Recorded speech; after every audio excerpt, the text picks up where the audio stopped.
we have days here where, I kind of hinted earlier, there's days where he can't do anything. And you just kind of got to sit there and take it. But then the days that he wakes up and he walks himself downstairs and he wants to eat. And, this morning he asked to go on a walk.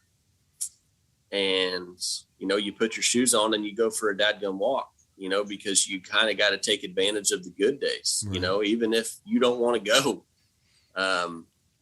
You take advantage of the good days. Every good day is a blessing. And it's weird how you notice the little things. Something about Jensen Lee is his giggle. He laughs on his own at his little videos that he watches. And it's always been the sweetest sound in the world. But now I can hear it all the way. I can be upstairs, he can be down, and I can hear it. And it's like you just try to soak up every single one of them. Yeah. Perspective has made it a little sweeter.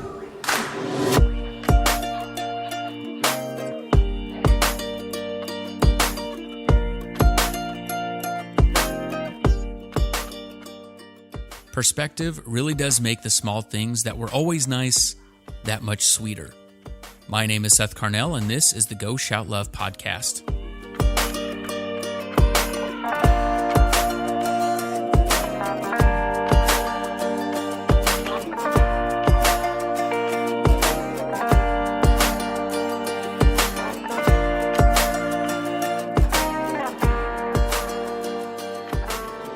Welcome back, everyone. Today we are continuing our conversation with Cassie and Taylor.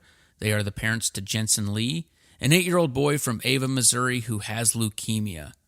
By the time we are posting this episode, they will only have known about the diagnosis for about 40 days, so this family is still very much in the newness of it all, with a long journey ahead. This is part 2, so if you haven't listened to part 1, pause this and head back to that. Today we get to hear about how Jensen himself is doing and how he is handling his treatments, and more about his wonderful and brave personality. But it doesn't stop there. Both Cassie and Taylor are processing a lot right now, and we are very grateful that they are open and generous enough to share that with us today. Leading the conversation is Josh Veach, one of the co-directors of Go Shout Love, and let's get right to it.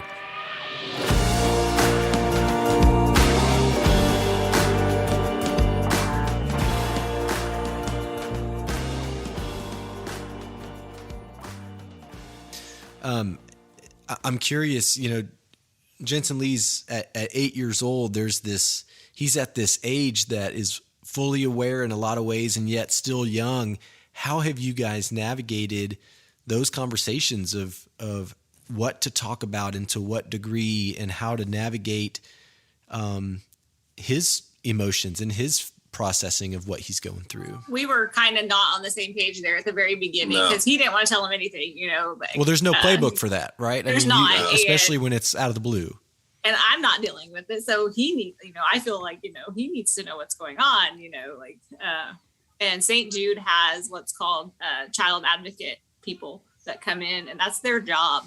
That's their only job, is to explain to these kids what's going on, make sure that they have everything they need, video games, they're not. They don't give medicine. They don't give shots. They're just they're cool. Kids. They're the cool people. In my opinion, they're one of the, if not the most important people in that dadgum hospital. They're there to serve the whole child. They did an amazing job at telling Jensen what's going on. And, after that, and for him to be explained to in a way that he can understand it, that helped us to better prepare for future conversations that we've had to have, we had to lean on them as parents. How do you tell your kid that? Yeah. How do you look at your 8-year-old kid who's smart and who understands something's not right? And how do you look at him and tell him that? Yeah. I couldn't do it. I'll tell you right now, I couldn't look at my boy and have that conversation right off the bat. And we really leaned on her specifically to kind of guide us through that process of explaining what was going on, why we were here. Because a big thing for Jensen Lee is when we got to the hospital, he felt fine. Mm. He wasn't sick in his eyes. He felt great. He was just up and playing with his kids or his friends the night before. Right. And as soon as we get to St. Jude's, he starts getting poked with needles, and they give him medicine that makes him throw up all night. Right. In his eyes, what we were doing, or, You're they making were me doing sick. to him, Right. that's what's making him sick. Right. And he didn't understand, until we finally just had to sit down and be like, look, this is what's going on with your body. The stuff that they're giving you is fighting that. And it's to make you better and make you stronger so we can go home. Yeah. And once we finally, we realized that and kind of got through that as a family, and he's understanding that there's a purpose for what they're doing to him, he's really handled it a lot better. Good. You mentioned the initial diagnosis that came from the tick bite, and then the specialists that are having to navigate the alpha-gal. Is there any potential that has connection to this diagnosis, or what have they given any insight to that? They do. We have a genetics appointments. They're constantly trying to figure out what's causing, these leukemia to happen, these white Sure. blood cells to malfunction, if you will. Right. And they haven't come out and said that, but it sounds like that's something they would like to start researching. Yeah, they've kind of left that door open. They don't know. Yeah, they don't know. Sure. Taylor specifically asked that question, and the geneticist was like, that's something I would be intrigued to, study, to research more, to see if there could be a connection there. Yeah.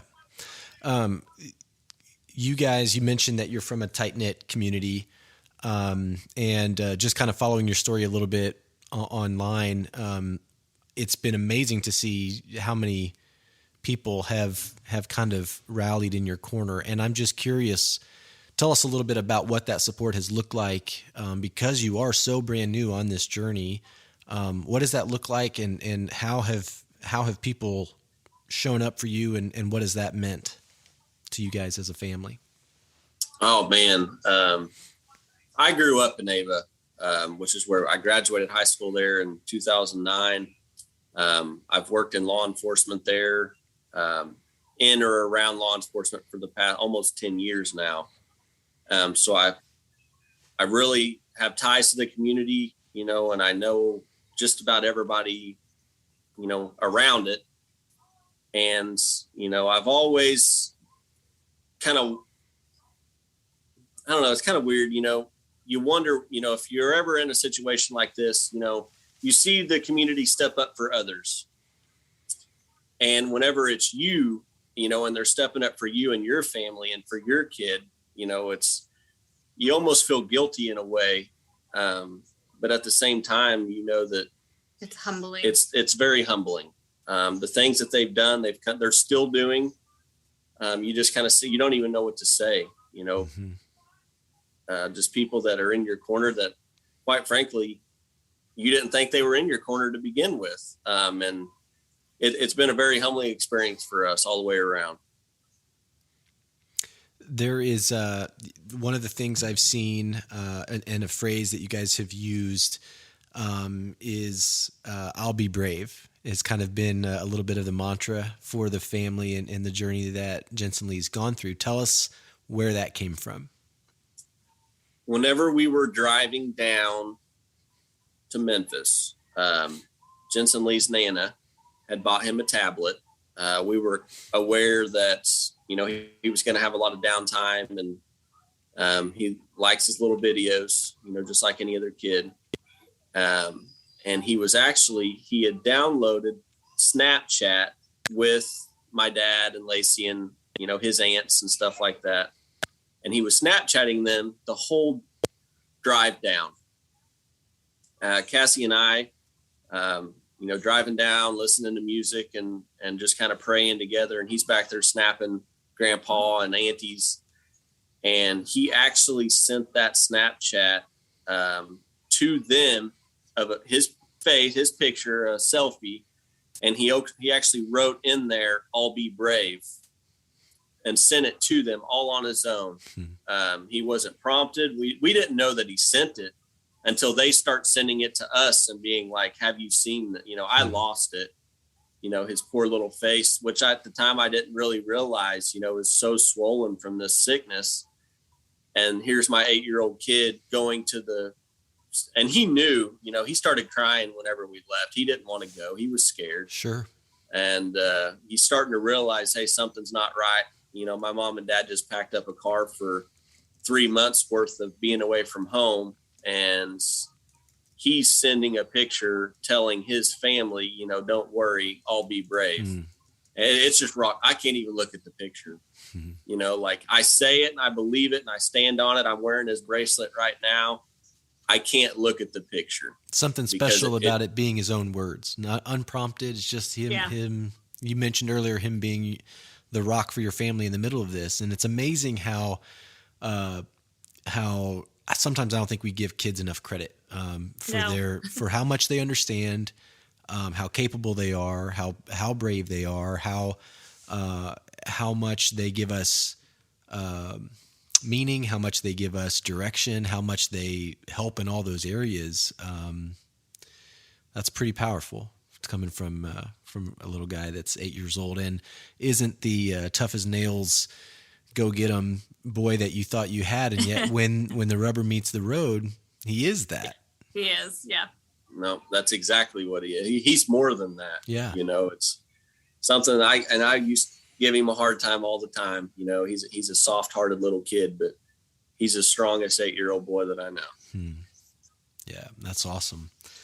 I know that I'm only assuming that even though you're a month in now or about a month, that this is all still very raw and very tough to process. And you probably have a range of emotions, you know, that's wide every day, and it probably comes up and down and is hard to process. But I'm curious if there's something that you learned that you are more confident in or you're more aware of today than you were a month ago. Is there anything that this journey has taught you or has molded you differently now than where you were a month ago as individuals and maybe even as a couple?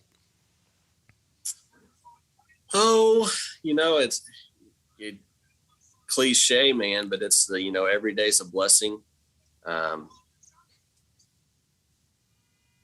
We have days here where, I kind of hinted earlier, there's days where he can't do anything, and you just kind of got to sit there and take it. But then the days that he wakes up and he walks himself downstairs and he wants to eat. And, this morning he asked to go on a walk, and, you put your shoes on and you go for a dadgum walk, because you kind of got to take advantage of the good days, right. Even if you don't want to go, you take advantage of the good days. Every good day is a blessing, and it's weird how you notice the little things. Something about Jensen Lee is his giggle. He laughs on his own at his little videos that he watches, and it's always been the sweetest sound in the world.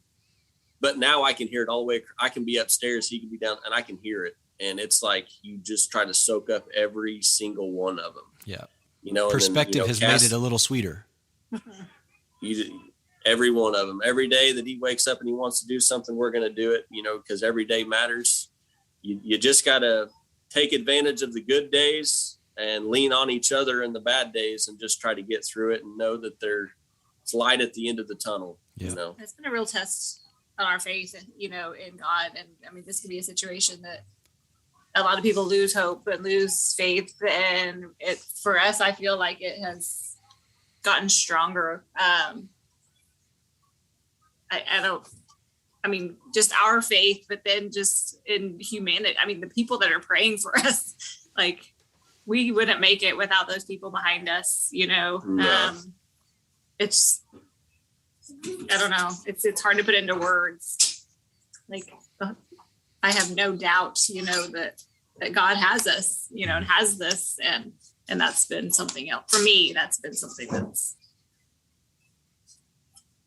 but I've learned. Yeah, that's good. So tell us where you mentioned that you've got this initial phase of treatments, and then what are, I'm sure that there's a lot of it's going to depend on what test results are at different stages and things, but what have they told you as far as what to expect beyond that 28-day period or what the next season looks like as far as treatment? We honestly have no idea. No, we really don't. They kind of treat it as one phase at a time. One phase at a time. So this week, I think we'll get the next phase, what to expect from here. But beyond, this is our last week in induction, and beyond this, we have no idea. Yeah. So as of right now, you're going to be in Memphis at least for another week or so. Yeah. And then we do know that, as long as everything comes back and he's where he needs to be as far as his blood work and his bone marrow, and, if we can keep him in remission after this first 28 days, they did tell us that we can actually come back home to Ava and he can see the St. Jude Mercy affiliate in Springfield, and he'll further his chemo. It's going to be a 2-year process, I would, from what it sounds like, a whole 2-year process. And just because he's in remission in the first 28 days doesn't mean that the chemo stops, and it doesn't mean that the treatments stop or the appointments. He has to finish this full process. So they don't consider a cancer patient cured till after 5 years. It's kind of a 5-year process. So we can go back home. He can do his chemo treatments and see doctors in Springfield at Mercy, St. Jude's. And then from our understanding, there is going to be some bigger appointments, some checkups with his lead doctor, where we'll actually have to come back to Memphis or St. Jude's for a few days and do some treatments and appointments here and just kind of touch base. So really over the next 2 years, we're just kind of at the mercy of his appointments and what the doctors decide to schedule and how he does with his treatments. Yeah. So it's a commitment to embrace every day and take it day by day and see where that goes. One day at a time, man. Yeah. I know that, like I mentioned before, I know you guys are brand new to this journey, but if you could go back to 30 days ago on that weekend of the unknown, and maybe you're talking to yourselves or you're talking to another family that's in that moment right now, what would you tell them as a piece of advice? For me, it's obviously that there's hope. Yeah. No matter, you get the worst news in the world. And, like I kind of said earlier, I thought that was it. It's done. And, no matter, and it's very humbling walking into St. Jude, because here I am, my kid, he's got leukemia, but he also has the best kind. If you have to have it, he's got the best kind that you could possibly have. And you walk in there and you see these other little kids who are obviously in a lot worse shape than my kid. And it's like, how can I be upset with what my kid's going through, with how well he's doing? When I look at this parent that's, they obviously love their kid just as much as I love mine, and but they just reached out to us, they're the ones. Okay, they're the ones that reach out to us and be like, you're going to get through this, and there's light at the end of the tunnel, and he's going to start doing better. And it's like, there's hope. There is hope, no matter what you hear or what you go through. You just got to stand in your faith and believe and just have hope. Yeah. And Cassie, you made the point of referencing maybe a sense of awareness or renewed faith in humanity. And I think that's a message that we could probably all use to hear in this season of chaos over the last, I feel like, couple years of just, unrest in every type in our society, that there are still that stuff can be, the differences can be pushed aside and people can rally, and it's out there. Yeah. It is. The good is there if you look for it. It's there. Yeah. That's awesome. We've got people at gas stations and restaurants, that will stop and pray for him. They'll ask him what his name is. It doesn't matter what you look like, where you're from, or who you are. It's just, it's been an experience that, it's hard to put into words, really. Yeah. Well, I'm grateful that you've shared your story with us and introduced us to Jensen Lee, and I'm thankful that of all the things that could be extra difficult in this unfair season, that it seems like he's relatively doing well compared to what Yeah. things could be. And so we're grateful to hear that. And we're thankful that you've shared your story with us, especially in a season that's so new and so raw. And we appreciate you sharing and being vulnerable in that. The last thing, just kind of as the last question to kind of wrap us up is what would your hopes and dreams be for Jensen Lee? And I know that right now that's probably real short, but in the overall, and maybe this is where these 30 days have changed the perspective too. So I'll just leave it open ended. What are your hopes and dreams for Jensen Lee? That he's cured and just gets to go back to life, as a kid. I can tell you whenever, and you talked about, it's really short right now. Whenever we were pulling into just outside of West Memphis, there was on the way here, whenever we were coming to check in for the very first time, we passed a set of Little League ball fields that were on the side of the road. They were really close to the highway, and there was a bunch of kids out there, looked to be about his age. The lights were on, it was dark, and you could see him playing.